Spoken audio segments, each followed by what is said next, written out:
Fit like a bee, Danny Min here, and welcome back to another episode of Transport Fever 2 Around the World in Time. Welcome to Manchester, where today we're going to run on a rocket class. This one's actually the Comet, but we'll actually do a drive-by. We'll jump on board, we'll let it ride from Manchester to Liverpool with the beautiful sunset mod on the go, and you should actually see the sun setting from the perspective of this train once it gets going. Ooh, that is nice neckerchief you've got there, sir. That is sweet.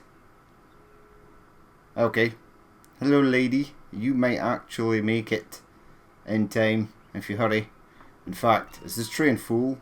22 of 28. But here is our rocket.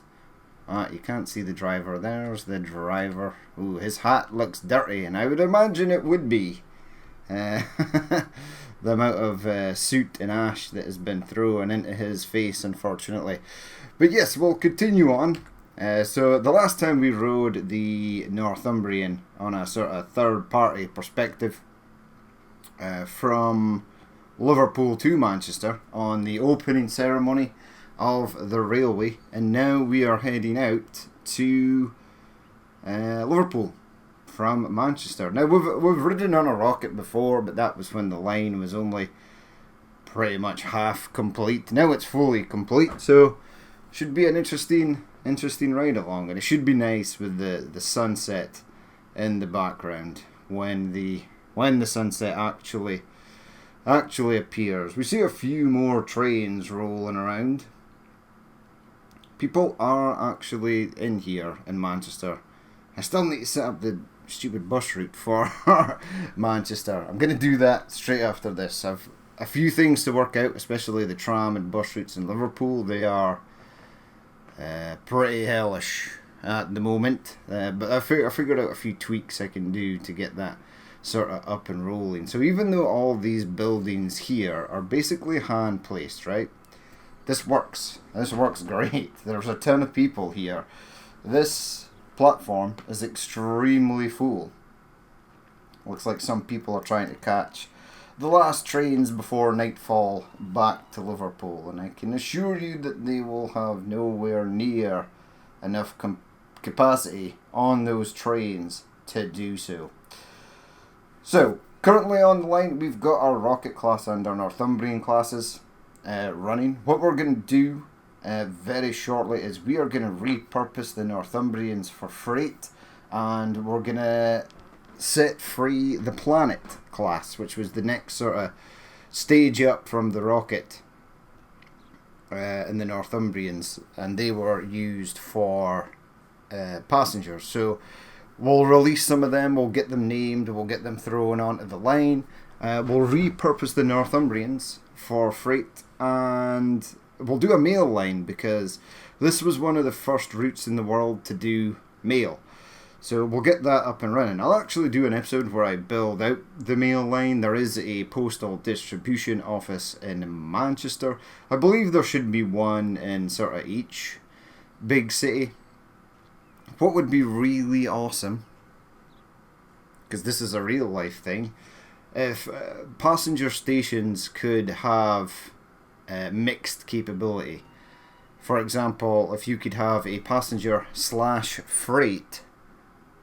These barriers are kind of new and I need to change them, but I know what I'm going to change them to. I don't know why those barriers are so new, because yeah, we're going to have to change those. I was going to say immersion braking, but these trees clipping through the line are pretty immersion braking as well. Ooh, is this ballast over track? No, that actually looks fine. There's the windmills. The windmills look nice. There's the sunset in the distance. And a lot of wagons heading out to whatever the hell's up there. I can't remember. But yeah, we'll get, if you had a mixed station, because I remember when I was a kid, and then we went to get on the sleeper train from Aberdeen down to London because we were going to Florida and leaving from going to Orlando, flying from Heathrow. And I remember we got on the sleeper train the night before so we could arrive in London to get to our flight. And as we were boarding the sleeper train, a couple of wagons down, a couple of carriages down, there were guys loading post and packages, mail, newspapers and stuff onto a sort of baggage car at the front. So that was kind of cool. So it did actually, I didn't know it at the time, but when I looked it up, because most sleeper trains separate sort of halfway through the journey, and some might divert and go somewhere else, and the other one will continue on the main line to where it's going. But I did notice that there was, for the intercity, a stop where it literally separated mail wagons. The mail wagons were removed and the rest of the train was free to carry on. So it'd be cool if we could have a mixed platform, a platform that both did passengers and mail. Now, obviously mail is not a main set of the game. It's not in Vanilla Transport Fever. You need a mod to do so, to run the mail, which is fine. I love the fact that, look at there's crazy shadow glitching going on there. I might have to up the shadows actually to make that look a bit better. It's fine when the train is stopped, it's just when it's moving it's pretty horrific. But yeah, it'd be nice if you could have a passenger / postage platform.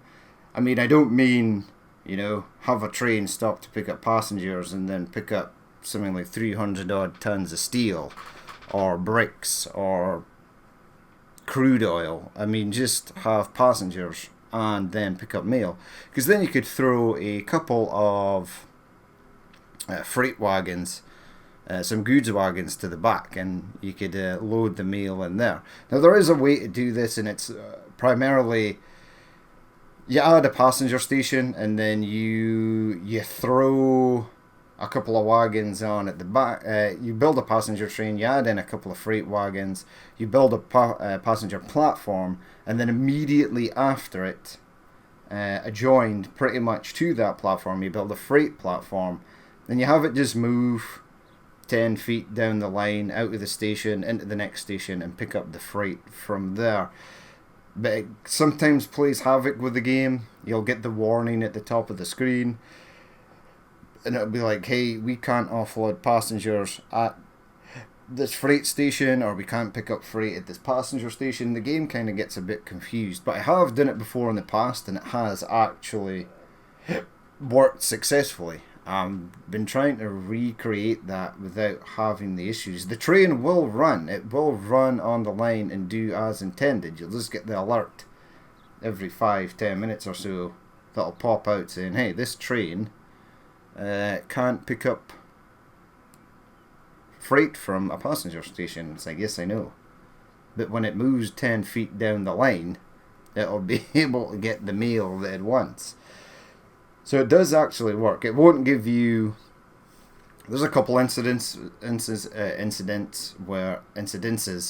where it's gone, this train cannot find the route to the station that is basically right in front of it. As I said, you place one station after the other. The train moves 10 feet down the line and it's in the other station. It does do that sometimes. So it'd be nice. It would be really nice to have the ability to do that. To do passengers and freight. Because early on, freight and passenger trains consists were mixed, because they didn't have enough trains to sort of say, hey, yours is going to do passengers and yours is going to do goods. They had to be ran together in order to be sort of successful. So I'd kind of like to do that. But hey-ho, it is what it is. You have to live within the confines of what the game allows, and until someone mods it and breaks the rules of those confines, you're sort of stuck to it. So I would imagine at some point someone will do this. When, I don't know, but it would be great if that was an actual thing. It's very dark in this area, this wooded area. Here's the cows though. Hello cows. There's a lot of cows. This is the largest dairy farm with the largest population of cows ever. And this here is an actual factual freight slash... See, this one is set up so that passengers are on the left, but on the right hand side there is a freight line there. This line to the far right is a station for freight. And it's just a station placed at ground level, although I did actually give the passenger one a platform because there are actually a great many people that like to use this, which is fine. It's totally fine. Once I get a few buses and things up and running to this area, the roads and things will become a bit more populated, although I don't want it to be ridiculously crazy like it is in the towns.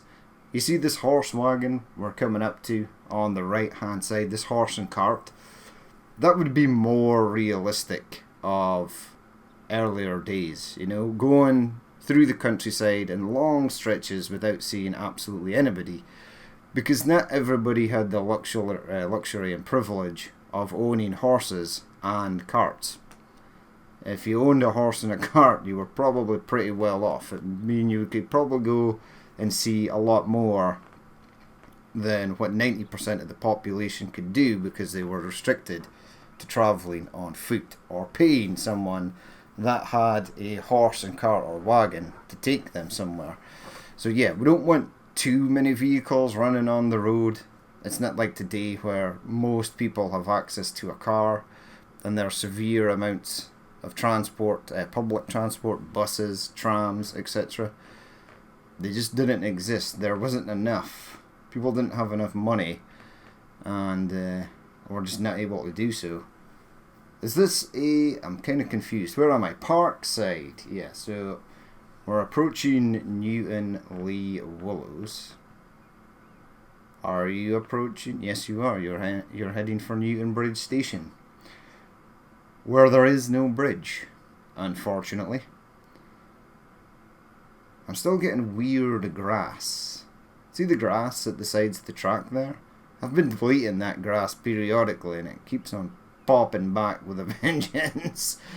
I've done that section so many times now, and this one here. Yes, interesting. So yeah, we'll be getting the Planet class rolled out. We'll be getting the Northumbrians to do mail, so we'll see a different mix of trains on the route. It just won't be Northumbrians and rockets. Then we're gonna do... I'm gonna flesh out the Bolton and Lee Railway. We're gonna get that rolling. So we'll see Sans Peril.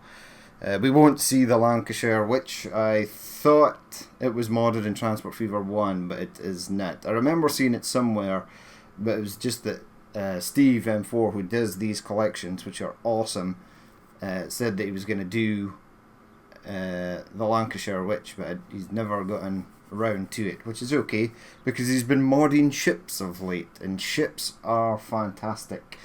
I've always said previously that ships are underrated and severely neglected in Transport Fever 2. Obviously, Transport Fever 2 is a train heavy oriented game. There are tons of trains, different class types from different eras, iconic trains as well from all around the world. They can be modded and added to the game, which is fantastic. Most of them look absolutely fantastic and run perfectly well. I've never ever had a game crash with using a train. Never. It's all they've always worked. Second to that is road vehicles. Road vehicles, buses, trucks in different shapes and sizes, again from different parts of the world, are heavily modded. There is so much to choose from, and the best thing about a bus or a truck is you can take an existing model and then repaint it to give you all the truck companies and bus companies in the world. And it's great. It's great. It's going to be great for a series like this when I can actually use appropriate bus companies on their actual lines. That's going to be really good. But planes and ships are severely neglected. Now, I think that's because in Transport Fever 1, planes did not work very well at all. It was ridiculously hard to make profit from planes, and the only thing you could do was like a world hopper. So on your map you would have to place airports all around the world and have the plane go basically on an intercity route, going from point to point and then returning back to its starting airport. Never worked. You had to make it go around the world. There's the sun in the distance as it's setting, and it is actually setting in the west, which is fantastic, because as we know, the sun rises in the east, sets in the west. That is technically west-ish. So yeah, but now planes work. They work really well. I don't know what they did. Maybe just increase the AI demand for going on trains, or tweak something with the going on planes, or tweak something with the economy to make it more viable and affordable for AI in-game to see that as a viable option. Because now as well, your AI will travel great distances to get to work or go home or go shopping, which is really good. It makes planes extremely viable, and there has been a rather nice uplift on planes that have been modded into the game. Again, they look fantastic, they work perfectly. The only downside is extremely large planes, 747s, A380s, etc. So even 777s, they do have this unfortunate clipping into the terminal, because the terminal is not built for it. Like, the terminal in game is built for like I think it's like a 757 or a 737, or like the max size planes that are in game, and the sort of the jetway that connects to the aircraft is sort of designed for those models. Anything bigger than it clips through the airport, and the jetway doesn't really come far out enough, and it looks really weird, but it looks great. Also, the airports themselves are huge assets to place. They use up a lot of real estate, but in my opinion, they are not big enough. They need to be bigger. If you've got several large modded planes, a couple of 747s running around an airport, they will clip into each other. Which is scary and disconcerting, but I'll be fine. It's not real. That tree needs to be removed. I need to do some landscaping on this line. But yeah, Steve M4 has been doing ships, and I'm super glad that he is doing that, because ships have been severely neglected. But it's the same sort of issue with ships. Ships work, and they will pretty much always make a profit. Their running costs are extremely low. They can carry large amounts of cargo. The only problem with ships is they're slow. And as someone who's worked in the offshore oil and gas industry for many, many moons now, I can assure you that ships are incredibly slow.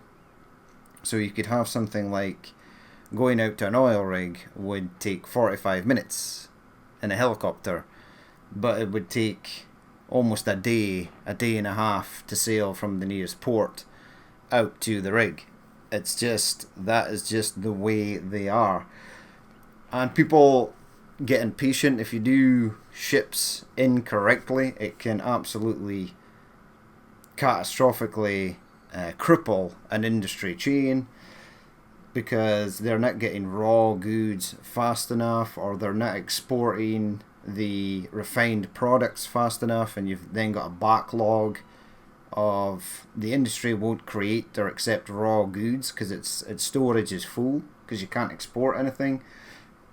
Excuse me. Or you've got trains and trucks waiting because the raw materials to build the things you want are not arriving quick enough. It will arrive eventually in large quantity, but unless you're running like 50 ships on a line where one delivers and then the next one comes straight in behind it, that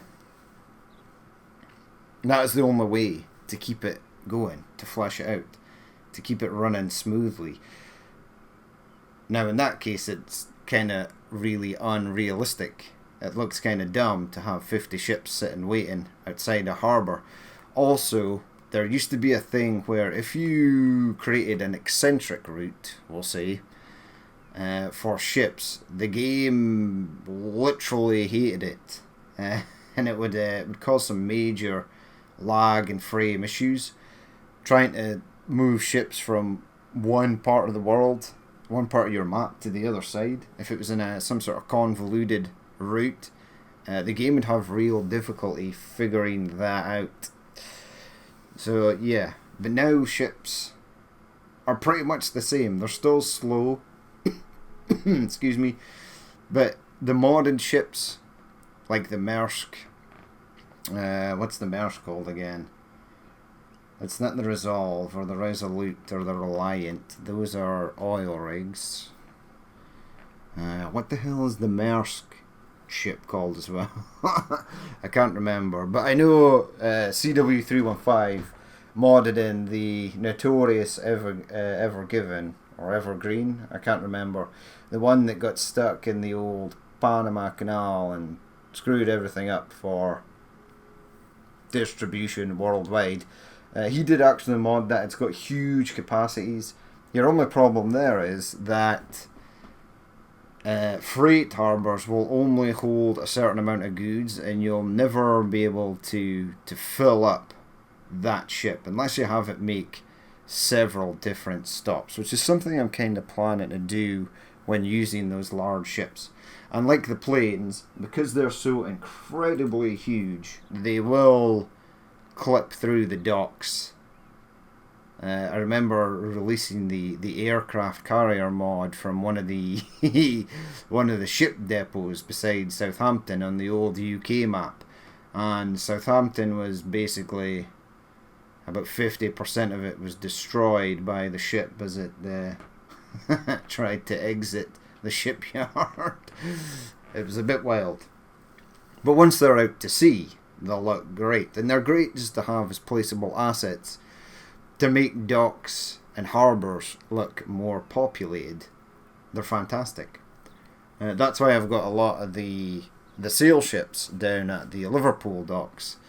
I need to add more ships, and I need to find actual canal boats with barges, but I don't think they actually exist, which is kind of weird because, you know, canals were a huge part of industrial revolutions. Like, that was how goods were transported before rails. And some were just natural rivers, and most were like man-made, cut out of the land. Water was filtered in from a river or lake nearby, and then the canal boats sort of sailed along. Some of them were pulled by horses that walked on the bank, and it pulled the canal boat as it was heading down. I don't know how you'd simulate it though. I mean, you're not going to get stuff like working locks or anything, so you're not going to be able to take a canal boat into a lock, decrease the water in there, then have it go along. As I've said, one of my pet hates about Transport Fever 2 is that it does water physics fairly horribly. And if you decrease land too much, what you get is land with a little patches of water on it, and then you'll go to place track or a road and it'll say that there's terrain constraints because there is water there. You might not be able to see it till you zoom right in, but there will be water in that exact area. But yeah, water physics is something. If they bring out another Transport Fever, I would love to. I'd love that to change. I mean, I understand that water physics can be really difficult to add to a game. Now, not like seas and oceans. Most oceans and seas in a game are placed, unless it's something like Assassin's Creed Black Flag that actually had storms and high seas. If it's just like a flat, still, calm water, which is not representative of any sea or ocean I've ever worked in, and I've basically worked in them all. Yeah, it's fairly simple to create that, but rivers, waterfalls that change elevation are potentially slightly harder. But yeah, it's something I'd love to see change, because you could make some really beautiful, unique areas if you had that ability. Why do you push over to the left and then push over to the right? That switch there is double. The vehicles are stopped again on the left hand side. I just saw them.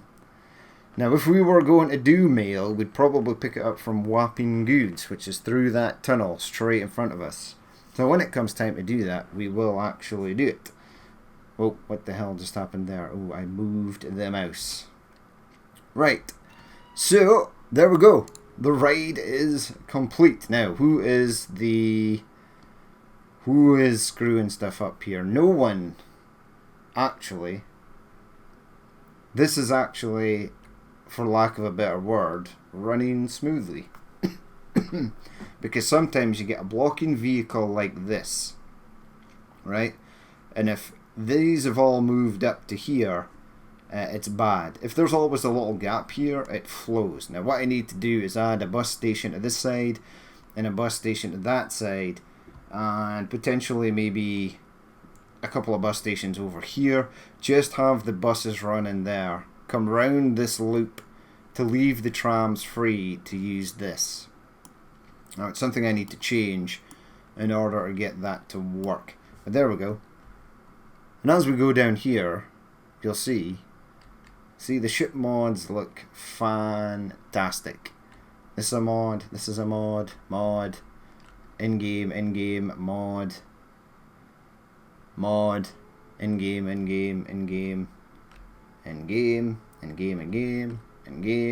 mod, in-game, mod. But the sail ships look fantastic. I absolutely love them. They're great. Now, I know that they used steamships up until roughly about the early 1900s, maybe a bit beyond. But it's awesome to see them here and use them. So, yes, I am happy with that. I am going to try and port over some of the larger ocean liners that were modded in Transport Fever 1, like the Lusitania was one of them, the Titanic was one of them, the Carpathia, was that one of them? I don't know. The problem was with the famous ocean liners back in the days that they were literally famous because they often met a watery grave, a rather sharp demise that resulted in severe loss of life, and that's what made them famous, which is not a great thing by any means. But anywho, that's going to be it for this episode. So the next episode, by the next episode, I'll have this sorted. I'll have added bus routes to most of this, because that is something I really, really need to do. There ain't no question about that. This is going to be a mess and a nightmare to figure out, but I'll figure it out somehow. We still to get the other freight lines rolling up as well, but I'm going to leave that for the Samson class when it sort of comes on the go. But we'll leave it there for that episode. As always, if you did watch this and you would like to leave a like, comment or dislike, please feel free to do so. And if there's more you would like to see in the future, then hit that subscribe button. But I've been Danny Min, this has been Transport Fever 2 Around the World in Time, and I will catch you later.